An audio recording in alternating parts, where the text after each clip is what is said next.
Imagina se existisse uma forma de você conseguir mensurar o nível de consciência de qualquer pessoa, de qualquer livro, de qualquer ensinamento, religião, crença ou atitude. Uma forma que você pudesse saber com precisão o quanto aquilo é verdadeiro. Na verdade, essa forma ela existe, porque nós, quando somos íntegros, temos a capacidade intrínseca de reconhecer tudo aquilo que é verdadeiro e tudo aquilo que dá suporte à vida. E essa é uma das conclusões do livro Poder versus Força, que é o tema do vídeo de hoje. Esse livro é um estudo aprofundado sobre a consciência humana. Ele foi publicado pela primeira vez em 1995 e é do mesmo autor do livro Deixar Ir, que eu resenhei algumas semanas atrás. Eu vou deixar o link aqui, caso você ainda não tenha visto. Eles são muito parecidos, mas o Poder versus Força é anterior e é muito mais complexo. Ele é um livro que tem uma linguagem muito mais científica e acadêmica.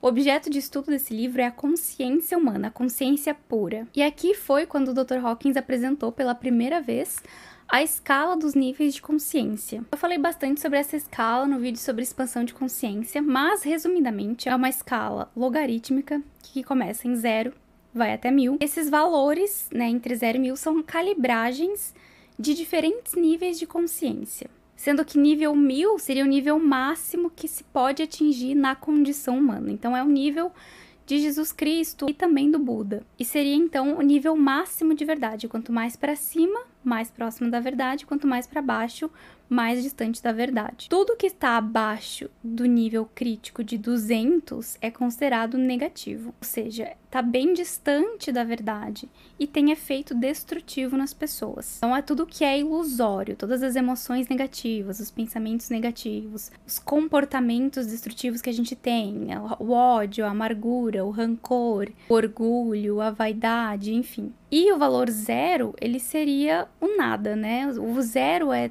ausência total de verdade. Por exemplo, uma coisa que calibra em 0 é o conceito da morte, porque a morte não existe. A única coisa que existe é vida. Então, a nossa vida, ela simplesmente troca de forma, mas a morte não existe. E aí, cada ser humano, cada pessoa, de acordo com a sua posição evolutiva, ela vai se encontrar em um determinado nível de consciência. E ela vem pra cá com o objetivo de expandir um pouco mais, de subir um pouco mais. E não só seres humanos, variam muito ao longo dessa escala, mas também a gente tem espécies de animais que ficam em média em determinados níveis de consciência. Um fato curioso é que os animais domésticos, como por exemplo gatos e cachorros, tendem a aumentar o seu nível de consciência quando eles são adotados e amados por uma família humana. Então essa escala, ela mostra como se fosse um caminho que a gente percorre conforme a gente vai se dando conta da nossa consciência, conforme a gente vai expandindo a nossa consciência. E o que seria essa consciência, a consciência pura? Inicialmente, no nosso processo evolutivo, a gente tende a acreditar que a gente é um corpo. A gente se identifica com o corpo. Mas como que você sabe que você tem um corpo? Porque você sente ele. Então, você tem sentidos que permitem com que você sinta o seu corpo. Mas quem que percebe esses sentidos? Quem que percebe essas sensações?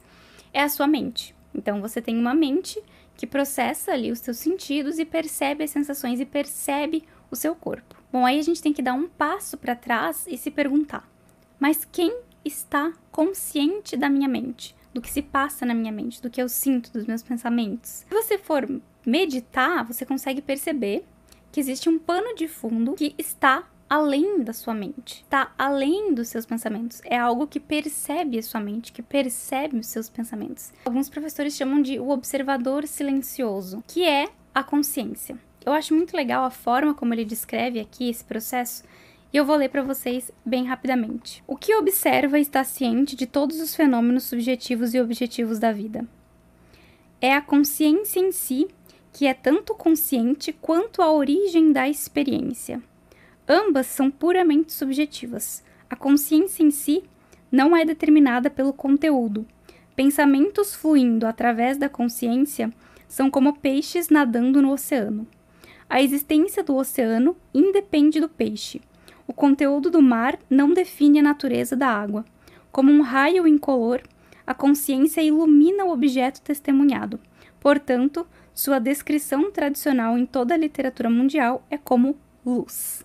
Então, basicamente, a consciência é essa luz, ela é a vida, é o que sustenta e dá forma a todas as formas de vida. A gente só percebe o nosso corpo e a gente só percebe a nossa mente por conta da consciência. Bom, esse livro ele é bem científico, como eu falei no começo, então ele tem termos bem avançados, não é uma leitura fácil, principalmente na primeira parte, que é onde ele faz uma contextualização histórica e científica, né, como se ele descrevesse o estado da arte, né, dos estudos sobre a consciência humana. E aí ele coloca, né, o principal dilema, né, a principal questão, o fato de as pessoas não conseguirem diferenciar o falso do verdadeiro. Ele aponta aqui uma das características da consciência humana é a inocência, e a gente percebe isso muito facilmente em crianças. Mas o que acontece é que a gente nunca perde essa inocência, essa natureza da nossa consciência que é inocente. O que acontece é que quando a gente vai crescendo, a gente vai recebendo programações, né?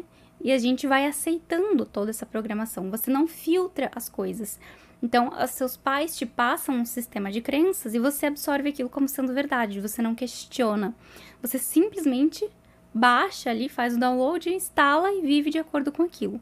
Então, seria muito útil se existisse uma forma, se existisse uma ferramenta, que a gente pudesse sempre, antes de aceitar uma informação, até mesmo de se expor a uma informação, a gente pudesse verificar a veracidade daquilo. Se eu sei que é algo negativo, que vai me gerar uma programação negativa, que vai me gerar resultados negativos, eu nem me exponho àquilo dali. E aí, como uma solução para isso, ele apresenta o teste de resistência muscular, que seria efetivamente essa ferramenta através da qual a gente consegue, digamos assim, separar o joio do trigo para evitar cair em ciladas, né, ao longo da vida. Essa metodologia ela consiste basicamente em você fazer uma pergunta direta e objetiva, que a resposta possa ser sim ou não. E aí você vai precisar de duas pessoas, onde uma vai ser o indivíduo testado, que vai ficar com um braço estendido, mantendo ele reto, e a outra pessoa vai ser o testador. Ela vai fazer essa pergunta clara e objetiva, cuja resposta pode ser sim ou não. Quando ela fizer essa pergunta, que ela pode fazer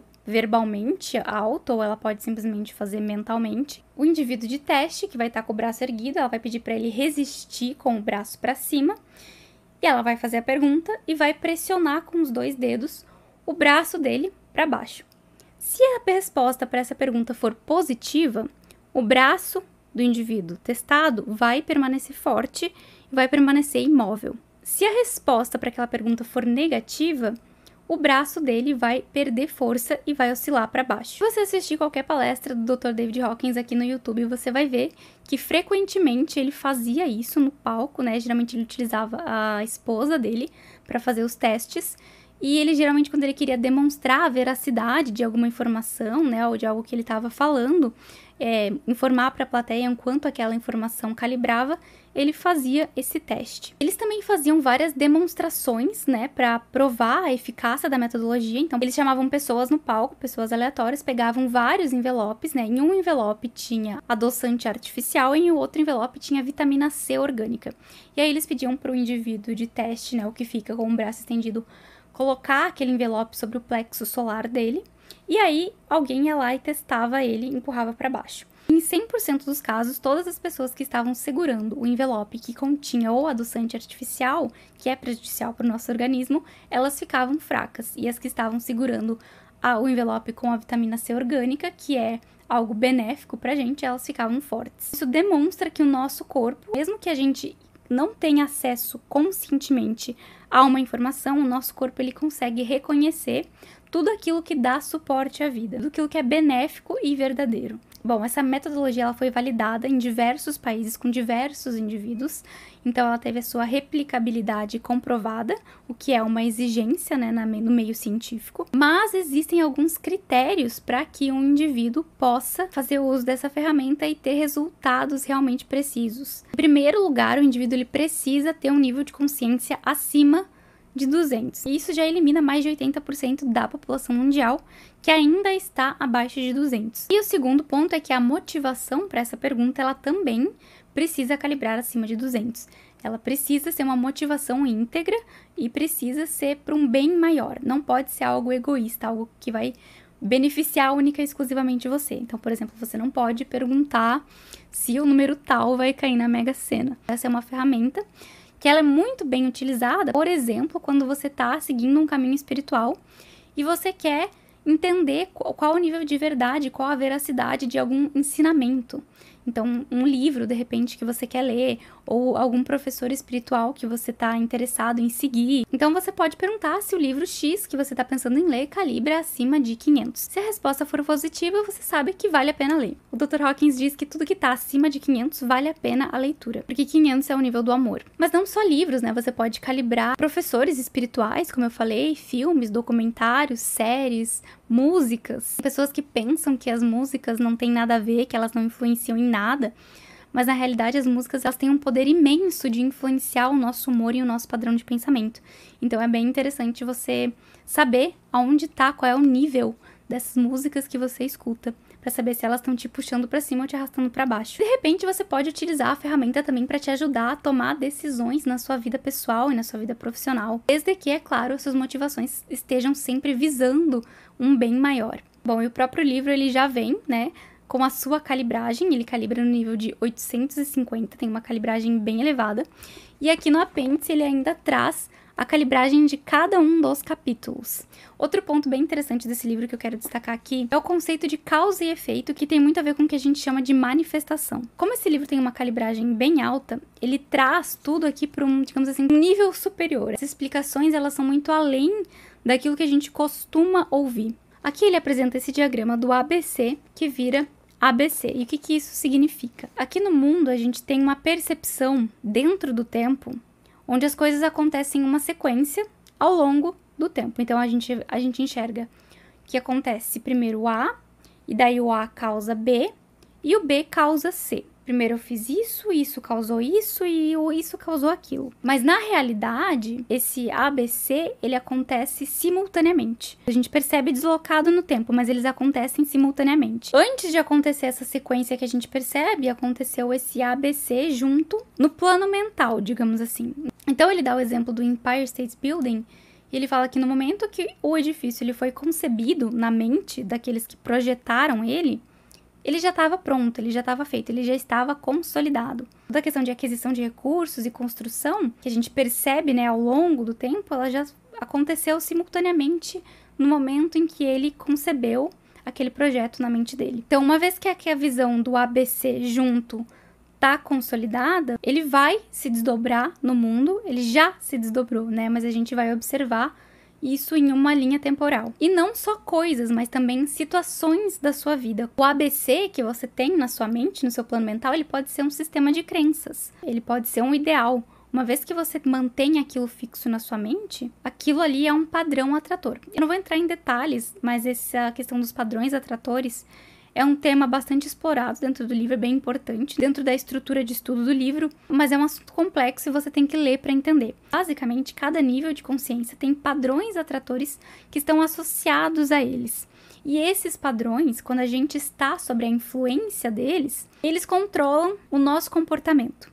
Então, uma vez que você está na influência de um padrão atrator, ele vai controlar todos os seus comportamentos. E aí ele faz, né, ainda falando sobre essa questão do ABC que virou ABC, ele faz uma analogia da nossa consciência com uma sala de cinema, como um filme. A consciência, ela seria o projetor. E a emoção do filme, ou as configurações do filme, são esse ABC do padrão atrator, que é o que a gente está mantendo em mente. E as imagens em movimento são as manifestações, né? A que causa B, que causa C, que a gente percebe ao longo do tempo, né? Com a nossa percepção. Ele fala também que é como quando a gente anda de carro e a paisagem vai evoluindo, né? E vai se modificando conforme a gente vai andando na estrada. Não significa que a paisagem só existiu porque a gente passou por ali, né? Não significa que a paisagem foi sendo criada conforme a gente andava na estrada. Na verdade, a paisagem sempre esteve ali, mas conforme a gente se desloca ao longo da estrada, a gente vai percebendo coisas novas a cada quilômetro que passa. E na nossa vida é assim, nos acontecimentos da nossa vida é exatamente a mesma coisa. Só que ao invés de a gente estar se deslocando no espaço, né, por uma estrada de um ponto A a um ponto B, a gente está se deslocando ao longo do tempo. Então, conforme o tempo passa, a gente vai percebendo os eventos, como se eles estivessem acontecendo em uma sequência cronológica. É óbvio que essa ideia levanta muito a questão do livre-arbítrio E também a questão de, será que a gente pode criar qualquer coisa que a gente queira na nossa vida? De fato, a gente tem escolhas, mas as nossas escolhas, elas são muito relacionadas com o tipo de padrão atrator pelo qual a gente se deixa influenciar. Então, as escolhas que a gente faz, né, as influências que a gente escolhe em manter na nossa vida, nos fazem entrar sobre a influência de determinados campos que tem consequências, principalmente no que diz respeito à nossa evolução espiritual. Na questão da forma como a gente vai viver a nossa vida, na forma como a gente vai encarar a nossa vida. A gente pode pensar da seguinte maneira, imagina que o padrão, ele é um ônibus. Você pode escolher em qual ônibus você vai entrar. Mas uma vez que você entrou dentro do ônibus, o destino é certo, né? Tu sabe pra onde ele vai. A única coisa que você pode fazer quando você percebe que talvez você não tá indo pro caminho onde você gostaria é descer daquele ônibus e tentar entrar em outro que te leve pra outro lugar. Mas quando a gente se mantém na influência de um determinado padrão, a gente tá meio que destinado a um certo caminho, a um certo resultado na nossa vida. Bom, ao longo da sua vida, né, o Dr. David Hawkins, ele fez diversas calibragens, né, para ajudar a guiar as pessoas. Então, ele calibrou diversos professores espirituais, diversos livros, religiões, conceitos, frases, governos, presidentes, países, músicas, tudo que você possa imaginar, ele calibrou. Se você quiser essa lista de calibragens, o livro que tem isso, né, de quando ele ainda era vivo, é o livro Truth vs. Falsehood. Esse livro não tem em português, mas a versão Kindle em inglês tem na Amazon. Eu vou deixar o link na descrição aqui, tanto desse livro quanto deste daqui. Bom, e para finalizar, eu acho importante a gente esclarecer o título, né? Eu nem cheguei aqui ainda nesse ponto, mas o poder seria tudo que tá alinhado com a verdade. O poder, ele só surge a partir do nível de consciência de 200, né? Então, a partir do nível de consciência de 200, o poder da pessoa, né? O poder pessoal, ele surge na nossa vida e ele cresce exponencialmente à medida que a nossa consciência evolui. Todas as pessoas que estão abaixo do nível de consciência de 200 e todos os conceitos que estão abaixo do nível de consciência de 200, todos os governos, todos os países, tudo que está abaixo do nível de consciência de 200, não tem esse poder, então precisa usar a força. Um exemplo que ele dá bem, assim, extremo, que ilustra muito bem é o Gandhi e a independência da Índia. Então, o Gandhi é o cara que usou apenas poder. Ele não usou nada de força, porque ele não precisava. Ele tinha poder espiritual. O Império Britânico, em contrapartida, não tinha poder, mas tinha uma força imensa. Mas, como ele sempre fala, toda vez que a força se confronta com o poder sempre vence. Porque força encontra resistência. É até uma lei da física, né? Toda vez que você aplica uma força, você encontra uma resistência. O poder não encontra resistência. É por isso que o poder é sempre imbatível. E aí ele dá vários exemplos da diferença entre poder e força. Na sociedade, na política, no trabalho, nos negócios, na saúde, nos esportes. Até nos esportes é bem legal que ele fala que a motivação que o atleta tem é o que determina se ele vai ter poder ou se ele vai ter que usar força.